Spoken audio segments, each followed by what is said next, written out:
Bienvenue sur Élixir de Confiance, le podcast qui redonne le pouvoir aux femmes en vous aidant à reprendre confiance en vous pour enfin vous épanouir pleinement dans votre vie et dans vos relations. Je suis Jessica et ma mission est d'aider chaque femme à s'aimer et trouver la clé du bonheur en elle pour pouvoir créer des relations plus saines et plus sereines sans s'oublier. Pensez également à vous abonner et si l'épisode vous a plu, à mettre un 5 étoiles. Je vous souhaite une très belle écoute.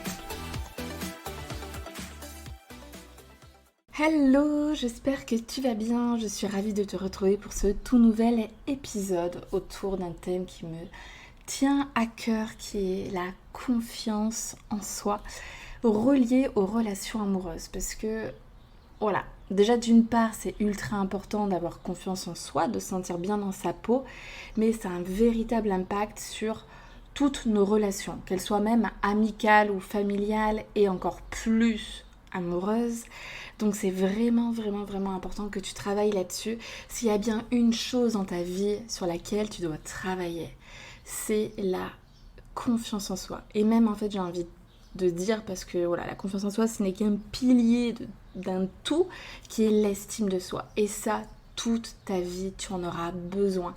C'est vraiment ta bouée de sauvetage quand tu es dans la galère, quand tu es en train de chavirer. Tu en as besoin. C'est là-dessus que tu vas pouvoir, c'est grâce à ça que tu vas pouvoir remonter la pente, que tu vas pouvoir aussi avoir la vie que tu rêves. Parce que si tu manques de confiance en toi, si tu ne crois pas au bonheur, si tu ne crois pas que tu mérites d'avoir une super relation amoureuse avec un homme de malade, genre le high level, eh ben tu auras une vie un petit peu, voilà, un peu bas de gamme, tu vois. Si tu as tendance à te contenter de peu parce que tu penses que tu peux pas tout avoir, parce que finalement d'une certaine manière, c'est un petit peu horrible à dire, mais oui, tu ne te donnes pas les moyens d'obtenir ce que tu veux. Parce que quoi qu'on en dise, quand tu restes bloqué dans une relation toxique ou dans une relation où le mec il veut pas trop s'engager, un coup oui, un coup non, il te prend, il te jette, il te donne des nouvelles, il t'en donne plus, et toi tu restes, tu l'acceptes. Même si t'as beau dire que c'est pas ce que tu veux, etc., si tu restes dans cette relation-là, sans y mettre un terme, on peut pas dire que tu te donnes les moyens d'être heureuse. Parce que tu sais comment cette personne-là, elle est avec toi. Elle te dit clairement, elle te dit ou elle te montre, parce que ce sont les actes qui comptent, ce qu'elle est prête à t'offrir, et peut-être que dalle. Et donc si toi, tu te contentes de que dalle, ouais, je suis cash, c'est comme ça. Et puis j'ai envie, en fait, c'est pas pour te faire du mal ou pour remettre le couteau dans remuer le couteau dans la plaie, c'est juste que, voilà, au bout d'un moment, il faut que tu aies ce déclic. Parce que, voilà, moi, mon objectif pour chaque femme sur Terre, c'est vraiment qu'elle soit enfin heureuse et bien dans sa peau. Donc, si tu te contentes de peu, tu ne pourras pas avoir plus. Les choses, elles viennent pas à toi comme ça, par le bon Saint-Esprit. À un moment donné, dans la vie, il faut être actrice. Il faut pas être spectatrice. Bon, tu sens un petit peu là mon énergie, et comme c'est un sujet qui me tient ultra à cœur, et c'est pour ça que j'en ai fait ma spécialité. Si je suis coach aujourd'hui, spécialisée dans l'estime de soi et dans les relations amoureuses, c'est que j'aime ce métier, c'est que j'y crois, et que je sais que c'est moi, en tout cas personnellement, et puis mes clientes et tout ce que je peux voir autour, c'est que ça change tout en fait dans sa vie. Et c'est ce que je vais te montrer là à travers tout ce que je vais te dire. C'est que quand tu as confiance en toi, quand tu connais ta valeur, que tu sais ce que tu vaux, que tu sais à quel point tu es importante, que tu te respectes, mais tu as des relations de fou. Donc, parce que tu vas élever tes standards, parce que tu es exigeante. Une femme qui n'est pas exigeante, c'est une femme qui est malheureuse. C'est une femme qui ne se respecte pas. Et moi, j'ai envie que tu élèves tes standards, que vraiment tu dises, mais ouais, je suis une super femme, je suis une nana d'enfer. Il n'y a plus d'un mec qui devrait se battre pour moi. Quand je dis se battre, c'est en mode, sortir un petit peu les rames pour m'avoir, parce que oui, j'en vaux la peine.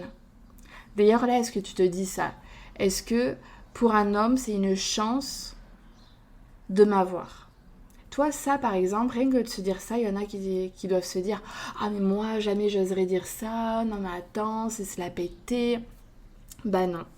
Je suis désolée, c'est pas se la péter, c'est juste c'est juste avoir confiance en soi. Voilà, tout simplement, c'est croire en soi, de se dire « Bah oui, je suis une belle personne. Bah oui, je sais que je suis capable d'apporter plein de choses à un homme. Je sais que je peux le rendre heureux, que m'intéresser à lui, l'aimer, lui rendre des services, bref, lui faire passer des bons moments, enfin voilà, en fait c'est pas bien compliqué, hein, la vie ça reste simple, et juste ça de remplir le minimum, c'est que déjà on apporte quelque chose à quelqu'un, et puis oui, on doit se dire, comme moi, toi, t'as de la chance d'avoir tes amis dans ta vie, t'en es fier de les avoir dans ta vie, c'est une chance pour toi de les avoir, d'avoir créé ce type de lien-là, peut-être pareil pour des ex à toi, même si ce sont des ex, on va pas forcément cracher dessus. T'es sans doute fière et contente d'avoir eu telle ou telle personne dans ta vie, même si aujourd'hui vous n'êtes plus ensemble, même si peut-être que t'as pleuré toutes les larmes de ton corps, mais à un moment donné t'étais tellement bien. Et ben là c'est pareil. Pourquoi les autres sont une chance pour nous, pourquoi nous on peut pas être une chance pour eux? C'est pas s'envoyer des fleurs, c'est juste s'estimer. Et en fait, je pense que vraiment s'estimer, ça doit pas être une tare, on doit pas en avoir honte, c'est juste la base. Et plus tu oseras le dire, plus tu oseras affirmer qui tu es, plus tu oseras t'assumer, mieux tes relations se passeront. Dans toutes les relations du monde, hein. Je le répète. Là, voilà, je focalise vraiment mon attention sur les relations amoureuses parce que je préfère parler de ça que de relations familiales. Mais en vrai, ça vaut pour tout. Bon, allez, je pense que je t'ai fait une belle intro. Maintenant, on va rentrer dans le vif du sujet. Donc voilà, le sujet du podcast, c'était la confiance en soi, mais parce que c'est un terme qui parle vraiment à tout le monde, pour reposer les bases. Donc en fait, la confiance en soi est un pilier de l'estime de soi. Donc là, ce qui est hyper important dans les relations amoureuses, c'est l'estime de soi. Et dans l'estime de soi, il y a 3 piliers. L'amour de soi, l'image de soi et la confiance en soi. Et donc, je vais te parler de ces 3 piliers-là dans cet épisode de podcast. Et je vais aussi, à chaque fois, en fait, dans chacun de ces piliers, je vais te dire qu'est-ce que ça change quand tu t'aimes, par exemple, et qu'est-ce qui se passe quand tu ne t'aimes pas. Pour vraiment que tu comprennes. Et peut-être que tu vas aussi, donc que tu comprennes les choses et aussi que peut-être que tu vois un petit peu certains systèmes que toi, de manière inconsciente, tu as mis en place. Peut-être que tu vas te reconnaître et c'est d'ailleurs fort à parier. Et du coup, voilà, j'espère que ça va te créer des déclics pour que tu te dises à un moment donné si je veux changer les choses, si je ne suis pas satisfaite de ma relation ou de ma non-relation parce que possiblement que aujourd'hui tu es célibataire. Dans tous les cas, que tu sois en couple ou non, ça change rien que la confiance en soi, tout le monde doit la travailler. Si tu es en couple, ne te dis pas « Ah, mais c'est bon, j'ai un mec ». Toi, c'est un petit peu comme les nanas ou les mecs d'ailleurs, qui prennent soin d'eux physiquement à fond quand ils sont célibataires. C'est en mode « Je vais au sport tous les jours, je me coiffe, je me maquille, je me fais belle, je suis tankée comme jamais ». Et une fois que tu es en couple, ça sort le jogging, on se coiffe plus, on s'épile plus, on fait plus rien, on bouffe, on prend... Là, il y a plein de personnes qui sont mises en couple et qui ont pris 5-10 kilos. Moi, je suis pas d'accord, tu vois. Je pense que c'est hyper important de prendre soin de soi quand on est en couple et peut-être d'autant plus parce que... Ouais, non, je sais pas trop. Là, j'allais partir sur un truc en mode qu'est-ce qui est plus difficile ? D'arriver à tenir, à maintenir la flamme, à maintenir un amour, une attirance, un désir pendant des années, ou est-ce que c'est de plaire à quelqu'un lors des premiers rendez-vous? Franchement, moi je pense que le plus difficile c'est de maintenir la flamme. Parce que rien que... Là je suis vraiment partie dans un autre truc. Bon, vous commencez à me connaître. Donc en fait, quand tu es en couple pendant des années... Non, c'est pas ce que je veux dire. Donc quand tu commences un début de relation, rien que l'aspect nouveauté, c'est comme ça crée d'office du désir. Comme si, rien que voilà, Tu vois, c'est un peu comme les cadeaux de Noël, voilà, c'est ce truc de en mode, il y a plein de cadeaux de partout, qu'est-ce qu'il y a dessous et tout, on s'en fait plein d'idées, il y a plein d'espoir, etc. Est-ce que c'est bien ça que je voulais? Et hop, ça y est, on en a le jouet et du coup on est trop content, on joue 20 minutes, on passe au suivant. Mais voilà, ou est-ce que c'est de jouer avec pendant des années sans se lasser, tu vois?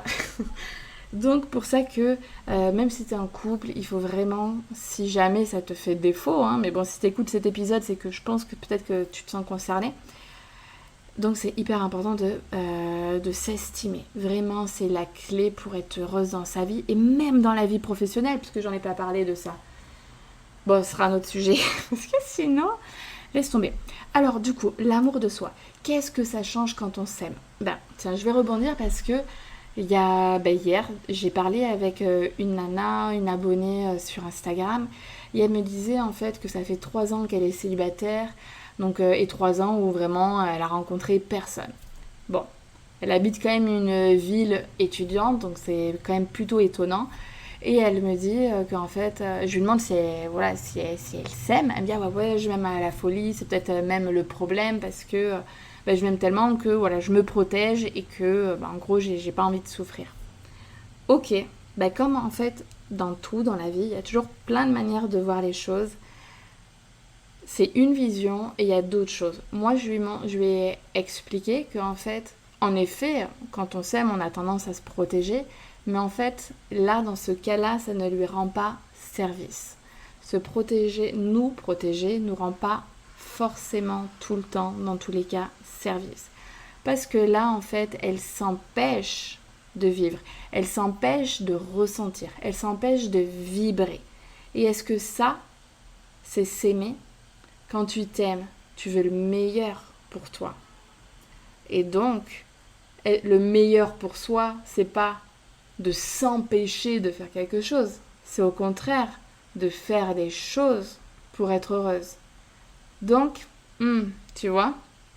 Donc c'est vraiment important. De toute façon, voilà, tout ton discours intérieur, toutes tes pensées font que tu as la vie que tu as aujourd'hui. J'espère que cette petite aparté là avec cet abonné te fait prendre conscience aussi de certaines choses. C'est que des fois, on pense qu'on fait les choses pour nous faire du bien, et en fait, c'est pas le cas. C'est un petit peu comme je reste dans une relation pourrie parce que je pense que c'est ce que j'ai le mieux à faire, c'est pas compliqué.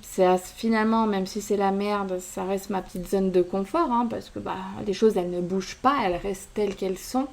Alors que si tu devais tout recommencer, ça te demanderait des efforts, d'aller chercher un appartement, d'en parler à ta famille, à tes amis, et voilà, ça créerait un petit peu une espèce de, pas d'esclandre, mais voilà, de remue-ménage, on va dire, autour de toi. Mais ça, est-ce que c'est te rendre service, en fait, de rester dans une relation qui n'est pas épanouissante? Non. Donc, qu'est-ce que ça change quand tu t'aimes? Quand vraiment tu t'aimes, c'est-à-dire que c'est un petit peu lié quand même avec l'image de soi. De toute façon, tout s'imbrique. Mais quand tu t'aimes, c'est que tu t'acceptes tel que tu es. Et je l'ai dit tout à l'heure, mais c'est surtout que donc tu te respectes, tu sais ce que tu vaux et tu ne veux pas moins. Tu sais ce que tu veux dans la vie et tu ne veux pas moins. Tu feras tout quand tu t'aimes pour ton bonheur. Tu feras tout pour te sentir bien, pour être fière de toi, pour être heureuse. Donc dans tes relations amoureuses, qu'est-ce que ça change? Quand tu t'aimes et que tu veux le meilleur de toi, c'est-à-dire que tu ne vas pas te contenter de relations bancales. Quand tu ne te sens pas respecté dans la relation, tu vas poser des limites. Si elles sont franchies à nouveau, ça dégage. Donc quand tu t'aimes dans une relation, tu vas prendre soin de toi. Tu vas te prioriser. Tu ne vas plus ou pas t'oublier. Donc quand tu t'aimes, tu prends du temps pour toi. Tu ne fais pas passer les besoins de l'autre systématiquement avant les tiens. C'est-à-dire que tu sais que tu comptes, que tu as des envies, des besoins et qu'elles valent, donc qu'il vaut tes besoins et tes envies autant que celui de ton partenaire. Donc qu'est-ce qui se passe quand tu ne t'aimes pas? Quand tu ne t'aimes pas, tu es en mode oui à tout. Tu es souvent dans une énergie de manque, c'est-à-dire que quand tu es célibataire, tu vas avoir tendance à t'enfoncer, à t'enfourguer, je sais pas si c'est ça le terme, dans n'importe quelle relation qui vient à toi. Tu vois un signe d'intérêt de la part d'un homme, du coup, tu vas rentrer dedans et te dire pourquoi pas, ça fait passer le temps. De toute façon, tu as un tel besoin d'amour de la part de quelqu'un que du coup, ta recherche absolue, ça va être rencontrer un homme. Parce que quand tu ne t'aimes pas, tu es très souvent dans la dépendance affective. Qu'est-ce que ça veut dire dépendance affective? Ça veut dire manque affectif. Parce que toi, tu ne t'aimes pas suffisamment. Parce que c'est vraiment relié à soi. Parce que sinon, si c'est l'homme qui ne t'accorde pas d'affection, qui ne te donne pas d'amour, il faut se poser les bonnes questions. Demander le minimum syndical de ressentir l'amour de son partenaire, c'est juste normal, sinon il n'y a pas d'amour. Donc, si l'autre ne nous donne pas d'amour, il ne faut pas rester avec lui. On n'aime pas pour deux dans une relation. Donc, on considère que lui te donne de l'amour. Est-ce qu'il t'en donne suffisamment? C'est là où, si toi, ton propre réservoir, il est tellement vide que du coup, t'en demandes un maximum à ton partenaire, là, tu es dans la dépendance affective. Parce que comme toi, tu ne prends pas soin de toi, comme tu ne te valorises pas, comme tu ne te traites pas avec amour, en faisant des choses qui te font du bien, comme tu ne te considères pas, du coup, tu attends que ce soit ton partenaire qui fasse la totale et voilà, qui réponde énormément à tous tes besoins. Et donc, du coup, t'es pas heureuse parce que qu'est-ce qui se passe dans la relation? Lui, on a ras le bonbon. Du coup, toi, tu es frustré, tu es déçu, tu es triste, tu te sens mal. Ça crée des conflits, ça crée un fossé. Lui, il se sent pas à la hauteur, il en peut plus, il en a marre que tu fasses la gueule, que tu te sentes pas bien. Il a trop de pression sur les épaules parce qu'il sent qu'il a ton bonheur entre ses mains et que s'il fait pas ce qu'il faut, ça va pas. Et donc, du coup, ça ne lui renvoie pas une bonne image de lui-même. Donc, tu vois, ça crée vraiment... À partir de soi, ça crée plein de choses. Ça crée des choses dans notre relation, ça crée des choses en l'autre aussi. Donc c'est pour ça que quand toi, tu bouges de ton côté, ça fait bouger tout le système. Tous ceux qui t'entourent, ça va les impacter d'une autre manière. Ça ne peut pas laisser les autres indifférents quand toi, tu t'es toujours comporté d'une certaine manière et que d'un coup, ça change. Mais l'objectif, c'est que quand toi, tu bouges positivement, ça fasse aussi bouger les choses positivement autour de toi. Sinon, c'est que vous ne regardez plus dans la même direction et que le fossé, il est bien trop gros, mais souvent depuis bien trop longtemps. Donc, qu'est-ce qui se passe quand tu ne t'aimes pas? Tu tends vers la dépendance affective. Très souvent aussi, quand tu ne t'aimes pas, tu vas rentrer dans différents rôles. C'est ce qu'on appelle... c'est le triangle de Karpman, en fait. C'est les jeux psychologiques, en fait, où tu as... donc, en fait, imagine un triangle. Dans chaque angle, tu as un rôle. Donc, il y a le persécuteur, la victime et la personne qui va venir au secours de cette personne. Donc, quand tu ne t'aimes pas, tu vas très souvent prendre le rôle de la victime. Pourquoi? Parce que, du coup, en te victimisant, en te plaignant, tu vas faire en sorte... ton objectif, même si tu n'as pas conscience, c'est d'attirer l'attention à toi. Parce que pour toi, tu prends comme un signe d'amour, de reconnaissance. Donc, ça te nourrit. Sauf que quand tu es victime, du coup, ton homme, c'est très souvent le bourreau. Tes amis, ce sont c'est le sauveur, c'est ça, c'est le terme que je cherchais. Ce sont tes sauveurs qui vont venir à la rescousse pour te remonter le moral. Mais en fait, ça crée vraiment un truc vraiment pas ouf. Et puis après, toi, tu passes d'un rôle à un autre au bout d'un moment où t'en as marre. Et puis aussi, tu peux prendre le rôle aussi de sauveur, c'est-à-dire tendre vers des relations qui te portent vers le bas avec des personnes à problème. Et donc toi, tu vas être là pour les sauver. Parce que comme tu ne t'aimes pas suffisamment, comme tu n'as pas une bonne image de toi, ça permet de te valoriser. Et ouais, ça va très loin. Mais voilà, quand j'aide quelqu'un, ça rebooste mon estime de moi. Ah bah je l'ai aidé. Ah bah c'est grâce à moi qu'il en est là. Ah, mais donc du coup, sauf que bah, ça ne t'aide pas dans une relation amoureuse. Pour moi, j'estime que on doit être auto-responsable de soi-même, ce qui n'empêche pas que quand l'autre a bien évidemment des problèmes, mais pas des problèmes de fond qui datent de l'enfance, parce que ça, vous ne pouvez pas les régler. Mais voilà, il y a un problème au travail, bien évidemment, et heureusement qu'on est là l'un pour l'autre. Mais je veux dire que les problèmes de fond, comme la dépendance affective, comme je sais pas, une relation avec la mère, le père qui s'est pas bien passé, il s'est passé des trucs, on ne peut rien faire. On ne peut pas changer l'autre et c'est l'autre qui doit se prendre en main. Donc, quand tu tombes dans des relations comme ça où tu veux être la sauveuse, tu sais que la relation va pas te tirer vers le haut.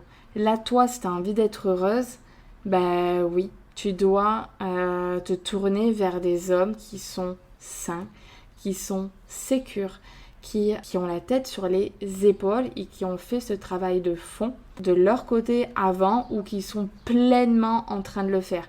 Mais c'est pas à toi d'endosser ce rôle pour eux et ce n'est pas à eux de le faire pour toi. Ensuite, passons à l'image de soi. Donc l'image de soi, en fait, c'est un espèce de ratio qu'on fait dans notre tête en fonction de nos qualités et de nos défauts. C'est du coup, qu'est-ce que je vaux Et donc, en fait, plus tu as l'impression que tu as un nombre de défauts énorme, plus tu as une mauvaise image de toi-même. Et qu'est-ce qui se passe quand tu as une mauvaise image, enfin une mauvaise ou une basse image de toi-même?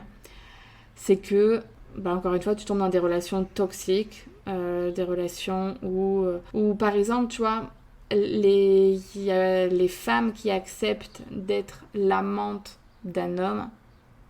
Typiquement, c'est très souvent une question d'estime de soi parce que pourquoi tu acceptes ce second rôle? Alors, soit c'est parce que tu as certes des sentiments et puis il te donne quand même un peu d'amour et toi, comme tu as une basse image de toi-même, tu acceptes le peu qu'on te donne parce que c'est toujours ça de gagner. Ou encore le fait d'avoir ce second rôle mais où le mec va s'évader avec toi pour de folles parties de jambes en l'air, tu as l'impression que ça te valorise.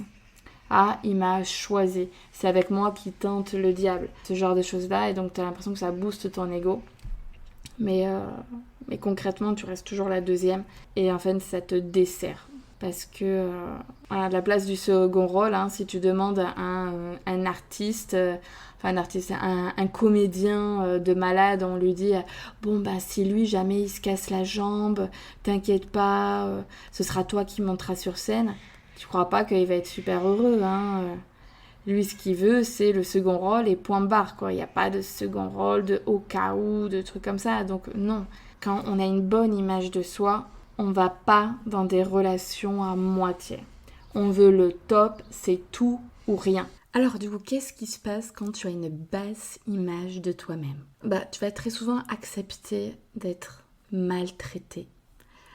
Tu vas laisser l'autre dépasser tes limites.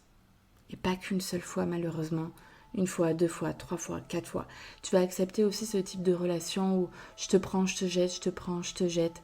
Tu sais, où tu te mets à casser 10 fois dans la relation. Donc tu vas accepter que l'autre revienne alors que peut-être qu'il t'a mal parlé. Voilà. En fait, tu vas accepter des comportements que tu ne trouverais pas tolérables si ta meilleure amie te disait que son mec lui faisait ça. Et aussi, tu vas avoir tendance, comme t'as une basse estime de toi-même, de te comparer énormément aux autres femmes. Que ce soit d'un point de vue physique, ou intellectuel, ou émotionnel. Sur tout ce que tu vas pouvoir te comparer, tu vas le faire. Et surtout, tu vas ne voir que ce qu'il te manque chez toi. Genre, pour toi, toutes les autres femmes sont mieux que toi, sont plus belles, plus intelligentes, plus intéressantes, plus attirantes. Et toi, tu n'as rien pour toi. Et tu vas avoir aussi tendance à agir en fonction du regard des autres. Et du coup, Le fait que tu aies une basse estime de toi-même va faire que tu vas manquer énormément de confiance en ton partenaire. Et tu vas lui faire bien évidemment ressentir, tu vas faire des crises de jalousie, tu vas demander d'être rassuré en permanence sur ses sentiments, tu vas lui demander aussi son avis sur telle femme, etc. Voilà, tu vas vraiment aussi mettre ton homme sur un piédestal. C'est-à-dire que, oh là là, qu'est-ce qu'il est bien, oh qu'est-ce qu'il est beau, quelle chance tu as de l'avoir. Et par contre, toi, du coup, t'es tout en bas, un petit peu en mode soumise. C'est pour ça que voilà, c'est dur à dire, mais un petit peu ce qu'il veut de toi. C'est lui qui a le pouvoir entre ses mains de votre relation. C'est lui qui fait la pluie, le beau temps chez toi. C'est-à-dire que voilà, s'il n'a pas le bon comportement, le bon mot au bon moment, et ben tu te mets, ça te met plus bas que terre. Et donc du coup, quand je dis qu'il fait la pluie, le beau temps, ça veut dire que c'est lui qui a l'espèce d'interrupteur on-off de ta joie de vivre, de ton état émotionnel de la journée. Ce qui va faire que tu vas te sentir à fond les ballons, que tu vas passer ta meilleure journée, que tu vas te sentir trop bien, ou au contraire que tu vas te sentir au fond du seau parce qu'il ne t'aura pas écrit et que du coup tu vas être en plein stress. Aussi, pour terminer là-dessus, donc tu as une peur bleue qu'il t'abandonne parce que on ne sait jamais s'il trouve mieux que toi. Et comme tu as une basse estime de toi-même, bah, c'est fort à parier que dès qu'il va aller à la boulangerie, il y a de grandes chances qu'il rencontre quelqu'un, l'élu de son cœur. Enfin voilà, il y a vraiment tout un film qui se fait à l'intérieur de toi et qui est véritablement source de mal-être, de stress. Et je sais à quel point c'est difficile de ressentir ça. Parce que bah, moi je l'ai vécu un peu par ricochet. Donc ma mère qui est beaucoup dans cette position-là de... Voilà, même si elle ne le montre pas forcément, je sais qu'elle n'a pas forcément une bonne estime d'elle-même, puisque bah, elle a ce stress H24 que l'autre trouve mieux, finalement, et rencontre une autre partenaire. Un petit point que j'ai envie de te dire et que moi qui m'avait fait du bien et qui m'avait permis d'arrêter de courir après cette perfection, parce qu'on a tendance à penser que si on était parfaite, si on avait tout pour nous, jamais notre homme nous quitterait ou nous tromperait. Et ça, c'est complètement faux. Tu peux être Miss Univers, avoir un QI de malade, être hyper intéressante, avoir un humour où voilà, il se régale, etc. Ça, si il a envie de te tromper, ou si finalement vous regardez juste plus dans la même direction ou qu'il a envie juste de nouveautés, ça ne l'empêchera pas de te quitter ou de te tromper. C'est difficile à entendre, je te l'accorde, mais si tu changes un petit peu de point de vue, je trouve que ça lâche une pression aussi. Parce qu'on a toujours le sentiment d'avoir besoin d'être au top du top, de performer sur tous les plans de notre vie, de toujours vouloir renvoyer une bonne image de soi par peur que l'autre nous quitte ou nous trompe. Eh bien c'est faux. Il y a des nanas qui sont juste magnifiques, qui sont avec des mecs qui sont vraiment pas ouf, et ça n'empêche pas ces mecs pas ouf de les tromper ou de les quitter. Donc en fait, la seule chose que tu as à faire par rapport à ça, c'est d'être toi-même. De te sentir bien dans ta peau, bien dans tes pompes, juste kiffer ta vie, de t'épanouir, de penser à toi, de penser à l'autre, de répondre aussi à ses besoins quand ils sont dans la norme, pas de manière excessive comme dans la dépendance affective. En tout cas, il y a des hommes aussi qui sont dépendants. Et ouais, juste d'être toi-même. De pas chercher à jouer un rôle, de toujours renvoyer la meilleure image de toi. Parce que de toute façon, même les images lisses, franchement, ça plaît pas forcément. Parce que l'autre aussi, il peut se dire, je suis pas à la hauteur. Et donc du coup, il a peur, il a besoin d'être rassuré, et du coup, il peut faire autre chose. Donc juste remplis ta part du marché. Sois bien dans la relation. Fais en sorte que l'autre se sente bien aussi avec toi. Et après, à un moment donné, il y a une part de la relation qui est un peu de l'invisible, qui n'est pas sous notre contrôle. On ne contrôle pas l'autre, on ne contrôle pas son état d'esprit, on ne contrôle pas ses émotions. On ne peut contrôler que les choses un petit peu qui partent de nous, donc notre comportement à nous. Donc juste lâche prise sur tout ça et voilà, rappelle-toi que tu peux être Miss Univers, la plus géniale des nanas. Tu n'es pas toutes les nanas non plus. Donc à un moment donné, voilà, c'est tout. Alors passons au dernier pilier de l'estime de soi qui est donc la confiance en soi. Quelle est la différence avec les deux autres piliers? La confiance en soi, c'est en fait notre capacité à agir, notre capacité à rebondir, notre capacité à faire. Donc en fait, dans la relation amoureuse, quand on dit qu'on a confiance en soi, ça va être dans le fait que on croit en nous. On croit en notre capacité à avoir une belle relation. On croit en notre capacité à avoir un super mec. On croit en notre capacité à rebondir si jamais la relation elle bat de l'aile.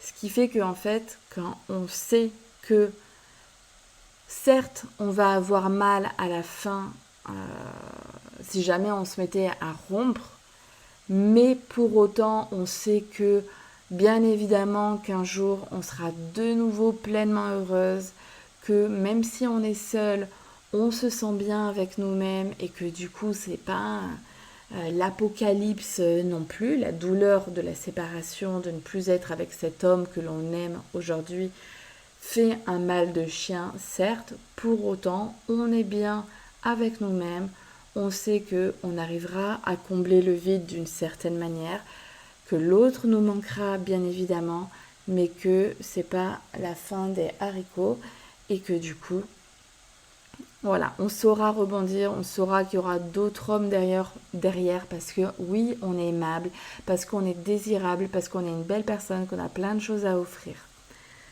Et donc le fait d'avoir confiance en nous fait que on n'a plus autant peur de perdre notre chéri. Parce qu'on sait que lui seul ne détient pas tout notre bonheur. On a cette capacité au fond de nous d'être heureuse, seule, avec un autre homme. On ne lui fait pas porter la responsabilité de notre épanouissement. On sait que même si lui, cet homme, n'est plus dans notre vie, on rencontrera d'autres hommes, parce qu'il existe 7 milliards de personnes sur Terre. Donc moi, je pense vraiment qu'il n'y a pas une seule personne sur Terre qui est faite pour nous. Et rien que ça permet de relâcher la pression. Je pense qu'il y a peut-être même, à l'échelle du monde entier, je pense qu'il y a des centaines de personnes qui sont faites pour nous, avec qui, on pourrait passer notre vie ensemble. Après, en France, je pense que, il y a des... je pense qu'à l'échelle du monde, il y a des milliers de personnes. Je pense qu'à l'échelle de la France, il y a des centaines de personnes. Et on ne connaît pas tout le monde, donc on a l'impression que c'est juste infime. Et après, on le fait à l'échelle de notre ville. Mais c'est pas vrai. Déjà, notre ville, ça veut pas dire grand-chose. On peut partir en vacances, le rencontrer là. On peut avoir une personne, on le rencontre un week-end, il était là, venu en vacances avec ses potes. Enfin, après, ça peut être dans le cours d'une formation au sein de notre travail. Enfin, il y a plein de choses. Et puis nous, on peut être amenés à déménager. On peut rencontrer le cousin de la cousine qui était là juste pour je sais pas quoi. Enfin, il y a vraiment plein de moyens de rencontrer quelqu'un. Voilà, je pense que ça fait vraiment du bien. Et à chaque fois, de toute façon, je vous invite à avoir le discours intérieur qui vous fait du bien. Vous autoflagellez, ça ne sert complètement à rien. On est là pour se faire du bien, d'arriver à faire comme on peut avec nos émotions. Mais comme on peut, ça veut dire essayer d'avoir des pensées qui nous tirent vers le haut, qui nous valorisent, qui nous rassurent, qui nous soutiennent. Donc, et puis de toute façon, c'est juste véritable. Je pense que tu as eu d'autres ruptures, et peut-être pas qu'une, plusieurs. En tout cas, moi, ça a été le cas de mon côté. Et si j'ai eu plusieurs ruptures, c'est que j'ai rencontré plusieurs partenaires. Et donc voilà, à chaque fois, on se dit, non, mais plus jamais je vais retomber amoureuse, etc. Ben si, voilà. Si. Et heureusement, et c'est ça, en fait, la beauté de la vie. Et il faut être ouvert. Même si l'amour peut faire mal, il a tellement de choses à nous offrir. Je pense que dans la vie, il faut toujours essayer de faire des choix un petit peu en mode, tu sais, la balance. Tu vois, là, il y a mes mains, il y a une main qui monte, l'autre qui baisse, etc. Peut, en gros, peser le pour, le contre. Le contre, et je pense que on a que vivre l'amour, se donner l'opportunité d'être heureuse en couple, à vibrer, ressentir des choses pour quelqu'un, euh, juste passer de beaux moments avec quelqu'un, c'est bien plus puissant et surtout ça dure bien plus longtemps dans le moment présent et aussi dans notre tête, dans nos souvenirs, qu'une rupture. Voilà, on peut passer 5 ans, 6 ans, 10 ans de très bons moments avec quelqu'un. La rupture, elle est très intense, mais souvent, elle dure. L'intensité de la rupture, là, le point de rupture en nous-mêmes, hein, donc pas uniquement physiquement entre lui et nous, finalement, il est quand même assez court. Parce que l'être humain s'adapte très très vite au changement. Il a peur du changement, mais une fois qu'il est obligé, finalement, c'est quoi? Là où on va avoir très mal, c'est une question de 3 mois. Je pense que ce sont les 3 premiers mois qui font le plus mal. Après, voilà, on commence à s'habituer. Et vraiment, si on tire le truc, je pense que pendant 6 mois, on n'est pas non plus en pleine douleur atroce au fond du lit. D'ailleurs, très souvent, enfin moi, être au fond du lit, c'était quoi? Les 3 premiers jours, le premier mois est horriblement dur. Et après, au fur et à mesure, ça commence à s'apaiser. Le temps, il fait aussi bien les choses. Mais après, voilà, il faut aider. Il n'y a pas que le temps, il y a tout le système de pensée. Donc voilà, c'est important d'avoir confiance en soi dans la relation. Ah oui, aussi la confiance en soi, elle est dans sa confiance en termes de séduction. C'est-à-dire que, imaginons, je suis dans un bar, je vois un mec qui est waouh, et sauf qu'il me regarde pas parce que en fait, il m'a juste pas vu. Et bien le fait d'avoir confiance en moi, dans le fait de me trouver jolie, de me trouver attirante, de croire dans ma capacité à rendre un homme heureux, ça va me donner des ailes pour aller l'aborder. Ça va aussi me donner des ailes pour lorsque je vais être à mon premier date ou dans les 3 premiers dates pour donner une bonne image de moi. Parce que quand j'ai une bonne estime de moi, je ne rends pas la même image à l'autre.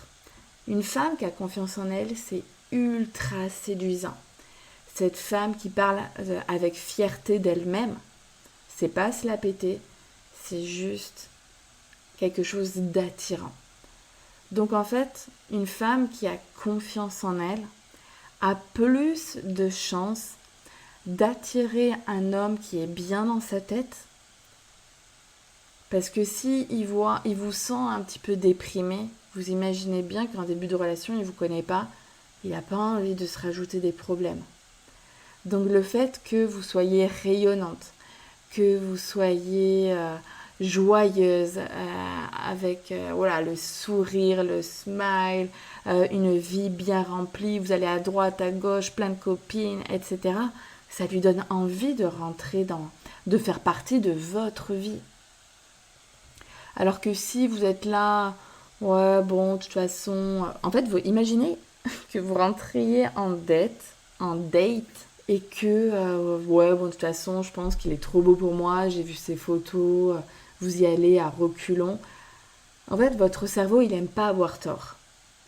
Donc, d'office, vous allez vous auto-saboter.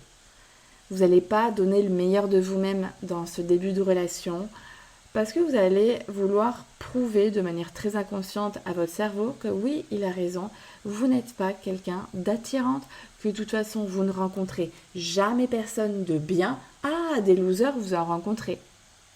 Mais en fait, à chaque fois que tu te dis tout ça, de toute façon, peu importe, en fait, à chaque fois que tu as des pensées positives ou négatives, tu agis d'une certaine manière. Ça va faire découler un certain comportement. Donc plus tu as confiance en toi. Plus tu te sens bien avec toi-même, plus tu rayonnes, plus tu attires des hommes dignes de ce nom.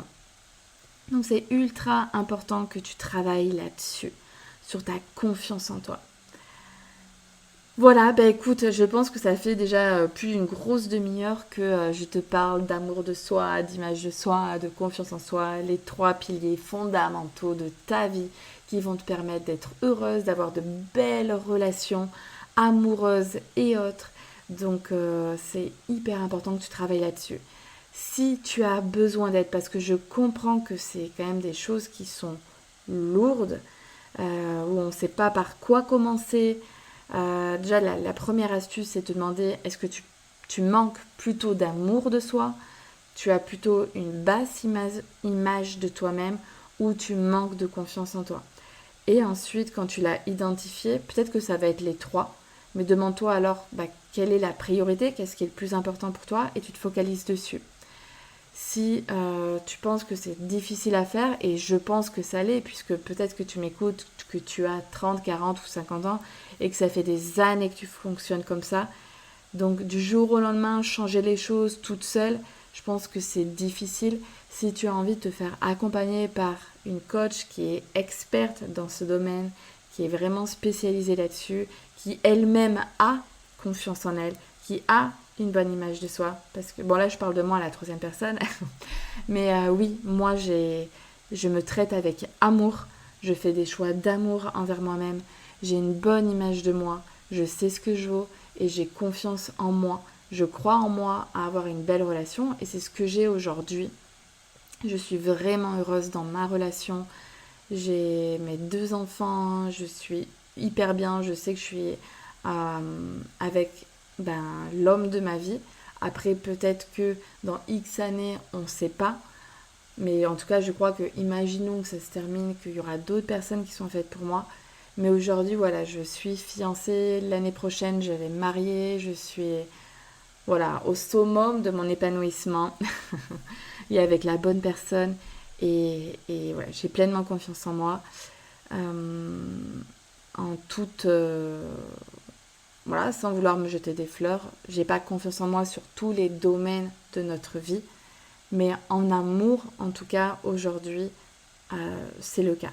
Donc si tu as envie que je te coach, il te suffit de m'écrire sur hello@elixirdeconfiance.fr ou tu peux venir tout simplement regarder mon site internet et puis on peut s'organiser un petit t'échange d'une vingtaine de minutes pour parler de ta situation et que je t'explique comment est-ce que je peux t'accompagner. Donc soit tu me contactes sur Instagram, soit sur hello@elixirdeconfiance.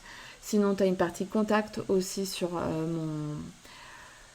mon site internet. Enfin voilà, il y a vraiment plein de possibilités de venir discuter avec moi. Je suis vraiment ouverte et c'est ma mission de vie que de vous rendre bien dans votre peau, que vous rendre heureuse, que vous ayez une vie sentimentale 5 étoiles et que vous sentiez bien dans votre peau, que vous sentiez solide, fier de vous, que vous traitiez avec amour, que vous soyez un véritable soutien envers vous-même, que vous soyez bienveillante, que vous valorisiez, que vous soyez en mesure et capable de rebondir dans la difficulté et que vous sentiez attirante, séductrice, capable de rendre un homme heureuse et surtout que même sans un homme, vous sentiez bien dans votre vie, que vous sentiez heureuse seule. Aussi, c'est quand même le point de départ quand on veut être heureuse à 2. Bon, j'espère que cet épisode t'a plu, t'a apporté plein de choses, peut-être des pistes de réflexion, des choses à mettre en place. Tu t'es rendu compte qu'il y avait certains manquements et que c'est hyper important de te sentir bien dans ta peau et notamment de gérer sur ces 3 piliers qui sont fondamentaux à ton épanouissement. Si cet épisode t'a plu, partage-le autour de toi, s'il te plaît. C'est important de partager ces mots d'amour et que chaque femme prenne conscience de l'importance de ça. Donc voilà, s'il y a des personnes qui te sont chères autour de toi, transmets-leur cet épisode de podcast. Partage-le même en story si tu as Instagram ou Facebook, peu importe. Et puis mets un 5 étoiles, ça prend juste 2 minutes et je te serai vivement reconnaissante. Ça me permet d'être plus visible et de porter ma voix au plus grand nombre. Je t'embrasse très très fort, prends soin de toi, aime-toi, valorise-toi et prends confiance en toi. Je t'embrasse fort.